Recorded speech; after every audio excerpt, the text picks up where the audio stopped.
Bonjour les amis, shalom shalom, j'espère que vous allez bien, vous êtes en forme. Alors hier on a parlé de la régénération. J'espère que vous mettez ça en pratique parce que la régénération c'est ce qui est très important, quoi. Plus, plus on apprend à se régénérer à travers ses paroles, à travers ses pensées, à travers ses actes, à travers la nourriture, à travers tout ce qu'on fait, c'est ce dont il a parlé, Rabbeinu, en disant que chaque jour, quand on fait la tefila, on doit être une nouvelle personne. Voilà. Et c'est ça la régénération, c'est qu'on doit toujours être dans le renouveau avec soi-même. C'est quand on reste dans le confort de l'imagination et dans le confort de la connaissance, c'est là où on ne peut pas se régénérer. Donc c'est sûr que c'est compliqué, c'est sûr que parfois ça peut être dur aussi, parce que ça donne beaucoup de fil à retordre, et plutôt à détordre. Il nous a donné aussi une méthode extraordinaire, c'est la Simra. Et à travers la Simra, il nous a dit aussi chanter et danser. Voilà. Et de cette manière-là, on va se régénérer parce que euh, quand on garde simplement le sourire, ne serait-ce que 5 minutes, c'est pas énorme, 5 minutes, garder un sourire quand on n'en a pas envie. Quand on a même l'impression que c'est lourd au niveau de nos joues pour garder ce sourire 5 minutes, eh bien ça envoie tellement de bonnes ondes dans le cerveau que au final, eh bien ça se diffuse partout dans le corps. Donc en plus de ça, quand on vient à rire de soi-même, des situations, alors on stoppe totalement les situations négatives telles que on aurait pu avoir tendance à les vivre, parce que ces situations, on se dit encore pourquoi je vais vivre ça, et pourquoi ça se passe comme ça, et pourquoi ceci et pourquoi cela. Dès qu'on commence à mettre du pourquoi, du comment, du quand, à se poser ce genre de questions là, automatiquement on se fait attraper. On se fait attraper par la situation. Donc, pour que ça devienne un réflexe, gardons le sourire pour se souvenir qu'on peut être aussi attrapé par des mauvais réflexes que l'on a en nous. Et le fait de danser, chanter une demi-heure par jour, comme il nous le préconise, c'est son remède. Et je vous assure que c'est un remède magnifique de chanter et de danser tous les jours. On fait en sorte de sortir à chaque fois des situations qui sont... elles ont l'air compliquées. Voilà. Donc c'est la manière de sortir de l'Égypte. C'est ça l'Égypte. L'Égypte, c'est nos croyances. L'Égypte, c'est nos réflexes. L'Égypte, c'est nos attitudes. L'Égypte, c'est de la manière dont on voit la vie et qu'on conçoit l'existence en elle-même. C'est ça l'Égypte. C'est pas un pays. C'est pas juste une histoire qui s'est passée. C'est surtout de la manière dont on reçoit l'information et qu'on la gère. Voilà. Et ô combien dans ce monde, on est touché par la sériosité. Voilà. Quand on voit quelqu'un qui rigole dans une situation qui est totalement improbable et on se demande, mais non, mais t'es à l'article de la mort, ou alors t'as tout perdu, et là t'es en train de rire, mais ça va pas, t'es fou. Oui, mais dans l'amour que j'ai pour Hachem, dans l'amour que j'ai pour la vie, dans le fait que je me dis, voilà, je suis en train de fermer une porte à l'ancien, et je vais passer à quelque chose de tout nouveau, de vraiment tout nouveau. Et c'est pas évident, c'est pas évident, ça demande de l'effort. Et c'est pas un effort qui se fait comme ça, c'est un effort qui se prépare tous les jours. Donc si on ne le prépare pas tous les jours, ben quand ça nous arrive, et on ne sait pas quand ça nous arrive, on ne sait pas. Eh bien quand ça nous arrive, ça nous tombe dessus. Voilà. Donc Rabbeinu, pour nous éviter que ça nous tombe dessus, par amour pour nous, eh bien qu'est-ce qu'il nous dit? Soyez dans la simra, soyez dans cette joie délirante. C'est un délire. C'est un délire, c'est une joie délirante. Soyez dans le chant et la danse tous les jours. Voilà, forcez-vous. Et puis de cette manière-là, qu'à Dieu ne plaise, hein, et quand il nous arrive une situation où on a besoin d'apprendre, on a besoin de sortir de cet exil, on a besoin de se dépasser, et bien là, dans ces moments-là, on y arrive. On y arrive parce qu'on s'est entraîné avant. Voilà. Voilà. Donc, celui qui n'est pas conscient, et ça lui arrive, il n'est pas conscient. Voilà, il n'a jamais entendu ça, il ne sait pas que ça existe, il ne sait pas que c'est possible. Voilà, il n'est pas conscient. Mais celui qui est conscient, et il ne l'a pas fait, c'est là où on peut dire qu'il est fou. C'est là où on peut dire qu'il est fou. C'est exactement pareil, on ne cesse de répéter aux gens, voilà, ne prenez pas le volant si vous avez bu plus de 2 verres d'alcool. Et la personne, elle prend le volant. Ouais, mais moi, je peux. Oula. Et voilà. C'est là où arrivent les problèmes. Parce qu'il y a un surmoi. Voilà, on se sent plus fort. Et il y a des gens, ils vous diront, mais non, mais moi, je ne me sens pas plus fort, en fait. Mais alors, pourquoi tu as entendu l'information? Pourquoi ne le fais-tu pas? Qu'est-ce qui se passe? Parce que tu n'as pas confiance en toi-même. Mais même si nous n'avons pas confiance en nous, nous devons le faire. Nous pouvons faire confiance à Rabbeinu. Nous pouvons faire confiance à Rabbeinu. Et même si on ne le connaît pas, même si on n'a jamais entendu parler du Likutei Moharan, même si on n'a jamais entendu parler de Rabbeinu, on risque quoi de faire? De faire en sorte de se foutre de nous-mêmes, de rigoler des situations, de chanter et de danser tous les jours. Qu'est-ce qu'on risque? Qu'est-ce qu'on risque? D'être stupéfait nous-mêmes, de voir à quel point une chose aussi simple fonctionne réellement. Qu'est-ce qu'on risque?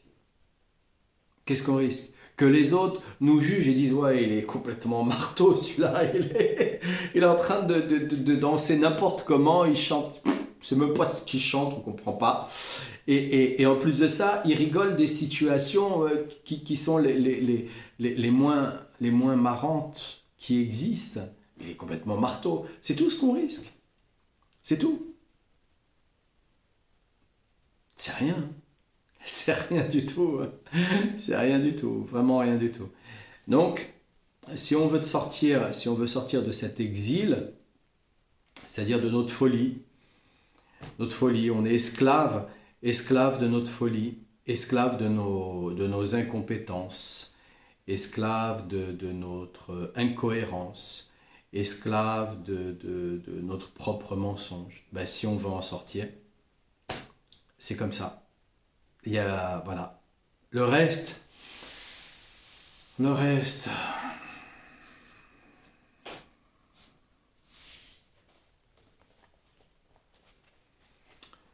si parfois les astres veulent bien faire sortir un individu pour faire croire aux autres que c'est comme ça qu'on en sort, c'est de l'enfumage. De l'enfumage. Mais avec Rabbeinu, c'est pas qu'un seul individu. C'est énormément, c'est beaucoup d'individus à travers les âges qui en sont sortis. Grâce à la simra, grâce à la danse et grâce au chant. Qu'est-ce qu'on attend pour faire la fête? Qu'est-ce qu'on attend pour être heureux? Voilà. C'était quoi? C'était ça, la vie est belle. Et oui, et oui, oui, c'est la société qui est ce qu'elle est. On s'en fout. Nous, on doit être comme on est nous-mêmes. C'est ça qui est important. Et donc, il explique là-bas, il dit, c'est ce qui explique pourquoi la sortie d'Égypte est évoquée dans la section de la Torah parlant des tzitzit. Ah, on reparle des tzitzit. Les tzitzit, très important, les tzitzit. Ah. En effet, les tzitzit ont un lien avec le souffle de vie, car ils sont aux quatre coins du vêtement. De même que le vent qui souffle peut provenir des 4 points cardinaux. Rabbeinu a dans son enseignement parlé des 12 heures de la journée et des 12 heures de la nuit auxquelles correspondent les 12 combinaisons possibles du tétragramme. Et si bien qu'à chacune des heures correspond une des combinaisons du nom de Dieu. Et chaque heure se divise en 1080 parties. Et chaque partie correspond aussi à des combinaisons du nom de Dieu. Et tout cela a un rapport avec le souffle de vie, le pouls et le nombre de respirations par heure qui, elles aussi, dépendraient des combinaisons du nom de Dieu. Or, je n'ai pas eu le mérite d'entendre cet enseignement de manière exhaustive. C'est Rabbi Nathan qui a écrit le Likutei Moharan sous la dictée de Rabbi Nachman, mais parfois il était obligé d'utiliser ses souvenirs, et quand il n'était pas sur place, eh bien, il demandait à d'autres qui lui parlent des enseignements de Rabbi Nachman qui avaient été donnés. Et j'en ai aussi oublié une partie, dit-il, et ceux qui comprennent ces choses sauront certainement de quoi il s'agit. Et grâce au don de la Torah, les forces du mal disparaissent, comme on peut le voir d'après le verset des psaumes 68, verset 18, lorsque Dieu est apparu sur le mont Sinaï avec son cortège, comptant des anges par milliers. Et donc, quand il parle de ça, il parle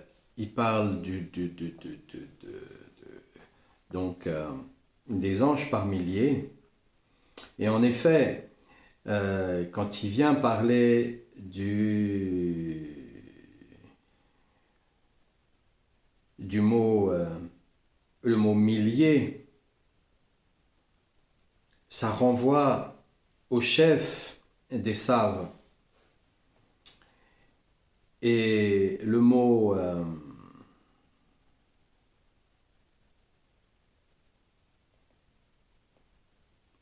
alors ça, c'est le mot qui signifie ange, peut être lu aussi de la manière qui ne sont pas là.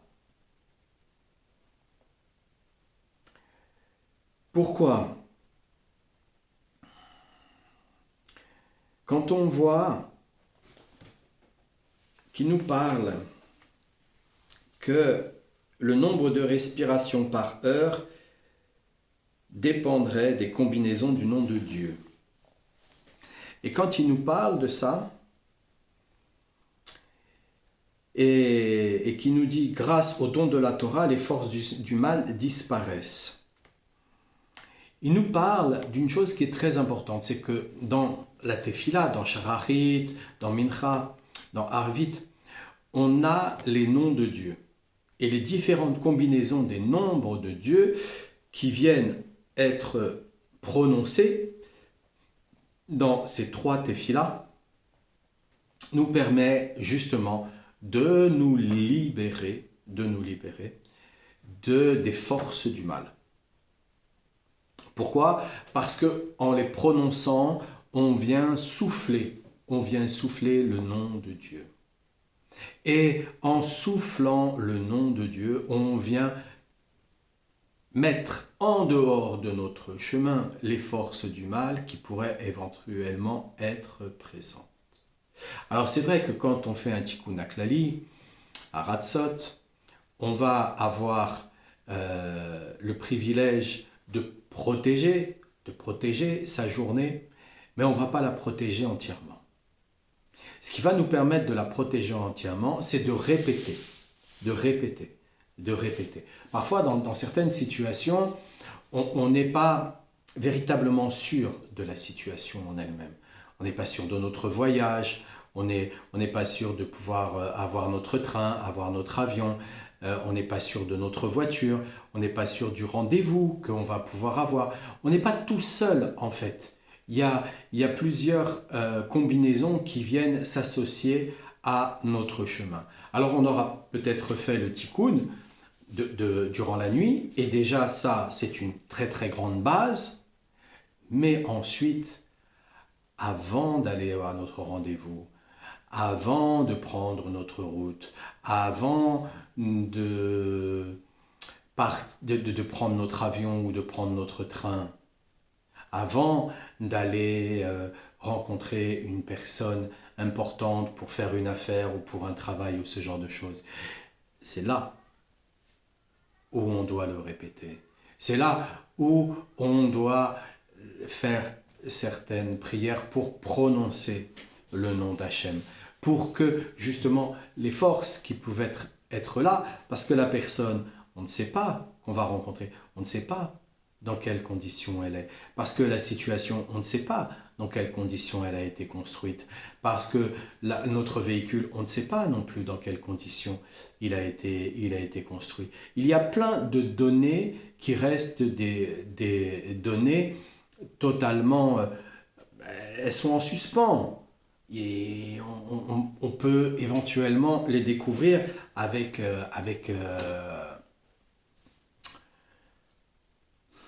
stupeur.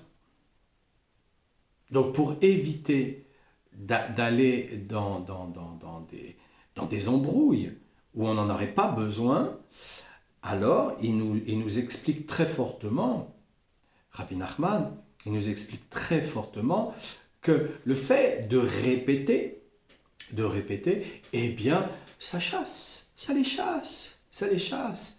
La lumière étant présente, eh bien, il n'y a plus de zone d'ombre. Qu'est-ce qui fait qu'il puisse nous arriver une difficulté? Ce sont les zones d'ombre, que Dieu nous en préserve. Ce sont les zones d'ombre. Donc, lorsqu'il n'y a plus de zone d'ombre, ça veut dire qu'on est extrêmement conscient. Il y a beaucoup de gens qui cherchent à être extrêmement, extrêmement conscients. Mais ils pensent que être extrêmement conscient, c'est on l'a fait une fois et après on ne le fait plus. Non! C'est tous les jours qu'on doit répéter. C'est tous les jours qu'est un éternel recommencement. C'est pour ça qu'il y a beaucoup d'individus aussi sur le chemin qui disent « Oh ben non, moi c'est trop dur. Ah bah oui, mais il faut bien comprendre une chose. Il faut bien comprendre une chose. Ça a l'air difficile. Ça a l'air difficile, alors que ça ne l'est pas. Par contre, quand on vit véritablement une difficulté, quand une personne, elle vient d'avoir un accident, que Dieu nous en protège, qu'une personne est tombée dans une grave maladie, que Dieu nous en protège, ça c'est extrêmement difficile. Rentrer dans les couloirs des hôpitaux et faire attendre qu'il trouve une solution à notre problème, ça c'est difficile, que Dieu nous en protège. Manger quelque chose et tomber malade ensuite derrière, ça c'est difficile, que Dieu nous en protège. Prendre sa voiture, décider de partir loin et que la voiture elle tombe en panne et qu'en même temps notre téléphone ne passe pas parce qu'on est tombé en panne dans une zone blanche et que c'est la nuit et il pleut, ça c'est difficile, que Dieu nous en protège. Il y a tellement de situations extrêmement difficiles ici sur la terre que dès le début, dès le moment où l'enfant est prêt à sortir du ventre de la maman, on nous explique que ça va être difficile. Donc si on n'est pas conscient de ça, si on continue à être fou, si on continue à être malade, alors on va droit dans les embrouilles. Maintenant, si on écoute bien le message de Rabbi Nachman, qui nous dit « Priez, chantez, souriez, faites, vous allez être protégés ». Ça ne veut pas dire que vous n'allez pas avoir de difficultés, mais ça veut dire tout simplement que on va pouvoir traverser plus facilement les difficultés. Et j'en suis un exemple parfait. Quand à l'âge de 14 ans, après un accident en sport, les médecins m'ont déclaré avec une invalidité progressive, où je devais me retrouver en chaise roulante. Et peut-être, dans les 8 médecins, il y en avait un qui disait peut-être de l'écrasement de la lombaire 4 sur la lombaire 5, qui allait s'écraser totalement sur la 6, et là, vous allez être totalement tétraplégique. Peut-être que Dieu m'en a protégé et que je suis sorti là-dedans à 14 ans et que je n'étais pas forcément aidé et encouragé par mon entourage. Et que là, j'ai regardé le ciel et j'ai dit non, toi tu vas m'aider, toi tu vas me protéger, toi tu vas me donner la possibilité de retrouver une mobilité et surtout de ne pas la perdre. Et que ma décision, mon courage, mes efforts, ma ténacité sont venus s'inscrire là-dedans. Alors oui, j'ai commencé très jeune. Mais peu importe, même si on commence, c'est le dernier moment. Il y a des gens qui dans les camps de la mort, se sont mis à prier Hachem au dernier moment, quand ils étaient dans le camp de la mort. Avant, ils ne priaient pas. Et à l'intérieur, ils se sont mis à prier. Et ils sont sortis des camps de la mort. Pourquoi? Parce que chaque jour est un éternel recommencement. Tant qu'il y a un souffle de vie, il y a de l'espoir. Tant qu'il y a un souffle de vie, il y a de l'espoir. Donc quand on lit Rabbeinu, quand on voit ce que Rabbeinu il nous dit, si on ne le fait pas, c'est qu'on est dans l'auto-suicide inconscient. Et ça existe. Le monde, il en est rempli. À courir après l'argent, à se mettre dans la mode, à vouloir ne pas avoir de cheveux blancs, à vouloir faire des liftings pour ne pas vieillir, à essayer d'avoir une hygiène alimentaire extrêmement parfaite en pensant que ça va nous enlever les maladies et les problèmes. Mais je vous citerai, il y a l'inventeur de la macrobiotique, je ne sais plus son nom là, comme ça, et une autre personne qui s'appelle, elle était médecin, c'était une femme médecin qui a été obligée de se réfugier aux États-Unis parce que en Allemagne, donc c'était dans les années 70, 80 même, en Allemagne, ils n'ont pas accepté ses recherches et ses travaux parce que c'était tellement pertinent que les laboratoires pharmaceutiques, c'était presque s'ils ne lui avaient pas mis un contrat sur la tête. Donc elle était partie, cette femme. Ces personnes, elles sont mortes de cancer. Elles sont mortes de cancer. Pourtant, elles avaient des solutions, mais elles sont mortes de cancer. Pourquoi? Parce qu'il n'y a pas qu'une seule solution à mettre en place. On a la simra, on a le chant, on a la danse, on a la tefila, on a les tzitzit, on a la nourriture cachère, on a le lundi et le jeudi, on ne mange pas de produits animaux, on a la période du Shabbat où on est régénéré au niveau de notre corps. Et avec tout ça, il va falloir quand même qu'on traverse certaines étapes pour notre évolution. Notre évolution dans la Emouna, notre évolution dans nous-mêmes, avec notre conscience. Parce que la conscience, ça se travaille tous les jours.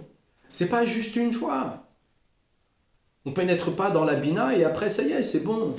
C'est bon. Non, non, non, non. C'est tous les jours. Tous les jours, il faut se brancher. Tous les jours.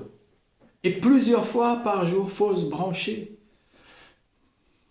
Plus on se branche,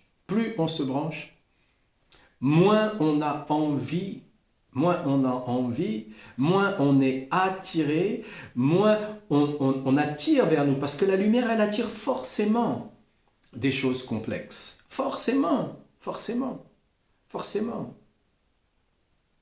Mais par contre, on a les capacités, parce que c'est le pouvoir d'Hachem qu'on va utiliser pour repousser ces forces. S'il nous arrive ce qui nous arrive en Eretz Israël, mais c'est parce qu'il y a plein de gens, ils sont là-bas, mais ils n'aiment pas. Ils n'aiment pas cette terre. Ils trouvent que c'est trop difficile. Ils trouvent que c'est trop difficile de faire les prières, de se comporter ainsi, de parler ainsi. Ils trouvent que c'est trop difficile. Donc forcément, il y a quelque chose qui ne va pas. Il y a quelque chose qui ne va pas. Donc pour rétablir l'équilibre, eh bien, on a toutes les choses qui sont en notre possession, et c'est facile en plus de ça. Parce que Rabbi Nachman, il dit quoi? Il dit, vous allez vous occuper de vous, de votre corps. Et moi, je vais m'occuper de votre âme. Waouh. Faut s'en rendre compte. Faut se rendre compte du fait qu'il s'occupe de quelque chose que nous-mêmes, on ne sait même pas ce que c'est. On ne sait pas ce que c'est que notre âme. On ne sait pas. Comment ça, on a 613 parties? Comment ça, on a une âme animale? Comment ça, entre l'âme divine et l'âme animale, elles se mettent en relation pour créer une âme humaine, la Dame Kadnosh? On ne sait pas comment ça fonctionne. On ne sait pas. On croit savoir, on croit parce qu'on va faire les mitzvot, parce qu'on va prier, parce que ceci. Mais on ne sait pas véritablement. Il faut être déjà de l'autre côté totalement pour voir le truc, comment ça se prépare. C'est un petit peu comme...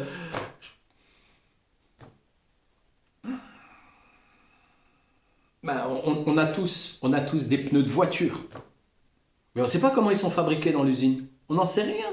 On ne sait pas. On ne sait pas combien de machines il faut pour fabriquer un pneu, etc. Pourquoi il y a des pneus qui sont plus résistants, pourquoi il y a des pneus qui sont moins résistants. On n'en sait rien. Strictement rien. On n'est pas rentré dans l'origine moléculaire de la chimie qui a décrété que là, à ce niveau-là, ils allaient raffiner le pétrole pour faire que le pneu il allait être beaucoup plus résistant, et que là, ils vont faire exprès que là, le raffinement il va être moins résistant pour que le pneu il soit moins résistant. On n'en sait rien. On ne connaît pas ça. On ne connaît pas. Eh bien, quand il s'agit de l'âme, eh bien là, on sait qu'avec Rabbeinu, on est tranquille. Lui, il nous dit, voilà, faites ça. Et vous allez voir comment les choses dans votre vie, vous allez traverser les situations. Quand on voit qu'il y a des miracles dans certaines villes en Israël, ou des bombes qui arrivaient par centaines, et puis il n'y avait rien qui se passait. Rien du tout qui se passait. Rien. Qu'une bombe, elle est partie carrément dans un autre pays, en Jordanie, je crois, tuer quelqu'un là-bas, que Dieu élève son âme. Comment on sait? La puissance de l'utilisation des mots d'Hachem, des noms d'Hachem, nous met en relation avec son pouvoir. Après c'est lui qui décide. Mais le fait de répéter les noms d'Hachem nous met dans son pouvoir. Quand il y a tellement de gens qui cherchent absolument à avoir du pouvoir. Mais on est fou alliés. Qu'est-ce qu'on a besoin d'aller quand il y a tellement de gens qui cherchent et qui vont payer en plus de ça, qui vont payer, ça fait marcher le commerce, ça fait marcher le commerce. Ah bah oui, ah bah, pour les vidéos, faut faire des trucs, des montages, des ceci, des cela, faut faire du cinéma, faut faire du commerce, faut faire comme ceci, faut mettre de l'argent là, faut mettre de l'argent ceci, faut mettre de l'argent cela. C'est H&M qui dirige, c'est H&M qui dirige. On a beau faire, on a beau faire le mieux qu'on croit faire, on va mettre des sommes d'argent. J'ai vu combien de gens qui sont arrivés dans des endroits, dans des pays, et ils sont arrivés avec de l'argent, et ils ont tout perdu, tout perdu, tout perdu. Pourquoi? C'est entre les mains d'Hachem. Hachem, il décide. Hachem, il décide. Alors que certains, ça marche pour eux et qui prient pas, c'est pas notre problème. C'est pas du tout, du tout, du tout. On doit regarder dans ses poches à soi, dans son assiette à soi. Les autres, c'est les autres. Mais s'il y a une chose qu'on n'a peut-être pas essayé, eh bien, c'est de prier Hachem tous les jours. Et de se dire, tiens, je vais aller faire mes courses, je vais prier Hachem. S'il te plaît, voilà, j'aimerais trouver des aliments, voilà. Ah bah tiens, regarde, je regarde ces beaux fruits, qu'est-ce que tu en penses? C'est lesquels fruits que je dois prendre? Aide-moi, je t'en prie, aie pitié de moi. Ça, on ne l'a pas fait.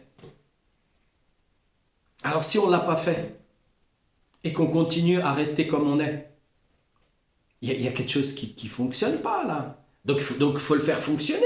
Il faut le faire fonctionner. Alors après, si on se complète dans l'auto-suicide inconscient, voilà. Après, chacun voit midi à sa porte. Hein, chacun fait comme il veut. Chacun fait comme il veut. Voilà. Mais maintenant, quand on a les éléments qui nous permettent, alors on le fait. Il n'y a que comme ça. Il n'y a que comme ça. C'est ce que Hachem il veut de toutes les façons. Il veut que, voilà, il nous a laissé le XXe siècle, là, il nous a laissé avec l'attitude en disant, ah, vous ne voulez pas prier, ah, vous voulez devenir communiste, ah, vous voulez devenir capitaliste, ah, vous voulez devenir scientifique, ah, vous voulez devenir philosophe, ah, et nanani, et nanana, et tatati, et tatata, ah, d'accord, ah, allez-y, allez-y, allez-y, allez-y. Bon, alors combien vous avez en banque? 10? Ah, ça va marcher 10 ans, hein. Pas plus. Ah ouais, pas plus. Et nous, on ne sait pas, nous, on ne voit pas, on ne comprend rien. On dit, ah ouais, j'y vais, ouais, ça marche, ça marche. Et d'un seul coup, boum, plus rien, patatras, boum, la catastrophe. Et le truc, et le machin, et le bidule, et le machin. Oh là là, et là, on est, ah, comment ça se fait? Je comprends pas, c'est pas possible. Eh ouais, eh ouais, eh oui, eh oui, eh oui. Non, Hachem ici, c'est son monde. C'est lui qui l'a créé. Il a tout créé dans les moindres détails. Le corps avec, il a tout créé dans les moindres détails. Donc tout lui appartient. Il est d'un amour, ce qu'on parle d'amour inconditionnel. Il est d'un amour, c'est même plus inconditionnel. Il n'y a même pas de mots. On ne sait même pas comment comprendre cet amour tellement tellement on en a besoin. C'est un besoin plus que l'eau, la nourriture et l'air que l'on respire. Alors allez comprendre, allez comprendre. Et il est d'une miséricorde. Ah, tu veux ça? Il nous le donne, jusqu'au moment où on a pu en banque pour payer. Ah, il dit, ah bah oui, c'est comme ça que j'ai créé le monde, hein, voilà, je te le donne parce que tu l'as en banque, maintenant, tu l'as plus en banque, qu'est-ce que je vais te donner? Bah vas-y, essaye par toi-même. Ah mais ça marche pas. Ah bah, je sais que ça marche pas, c'est moi qui ai créé le monde. Voilà. Donc, faut pas se leurrer, faut pas se leurrer. Faut arrêter de prendre les vessies pour des lanternes. Il y en a trop, il y en a trop. Ils nous font croire n'importe quoi. Ah les amis, Je vous souhaite une excellente journée. Que Dieu vous bénisse, qui vous apporte ce dont vous avez besoin quand vous le demandez. Et qui vous protège et qui protège vos familles. Et la refouach les mains pour tous les malades. Je vous dis à demain, les amis. Portez-vous bien.